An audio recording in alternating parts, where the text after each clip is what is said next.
రైతుకు బోనస్ ఇవ్వాలి, వినియోగదారుడు పేదవాడికి కడుపు నిండా తెల్లన్నం సన్న బియ్యం పెట్టాలి అని ఇవాళ సన్న బియ్యం పథకాన్ని ఇవాళ హుజూర్ నగర్ గడ్డ మీద మనం ప్రారంభించుకున్నాం. మిత్రులారా, ఆనాడు కొమరం భీముడు మొదలుపెట్టిన జల్ జమీన్ జంగిల్ పోరాటం నుంచి ఆ తర్వాతి తరంలో చాకలి అల్లయ్య, దొడ్డి కుమరయ్య, భూమి కోసం, భుక్తి కోసం, విముక్తి కోసం రావి నారాయణ రెడ్డి, ఆరుట్ల కమలాదేవి ధర్మ భిక్షం చేసిన పోరాటం, సాయుధ రైతాంగ పోరాటం తర్వాత ఇందిరమ్మ తెచ్చిన రోటీ కప్తా ఔర్ మఖాన్ పథకం తర్వాత విజయభాస్కర్ రెడ్డి, ఎన్టీ రామారావు తెచ్చిన బియ్యం తెల్ల బియ్యం పథకం తర్వాత ఈనాడు గొప్ప పథకం ఏదైనా ఉంది అంటే ఈనాడు మనం ప్రారంభించుకున్న సన్న బియ్యం పథకం చరిత్రలో నిలబడుతుంది.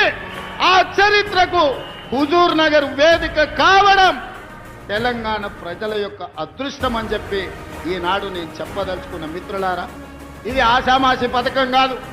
ప్రభుత్వం ఎవడో ఇష్టం ఉన్నోడో ఇష్టం లేనోడో వస్తే ఈ పథకాన్ని రద్దు చేసే పథకం కాదు.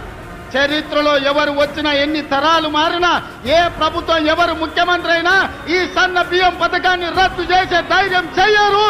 ఇది శాశ్వతంగా చరిత్రలో నిలిచిపోయే పథకం.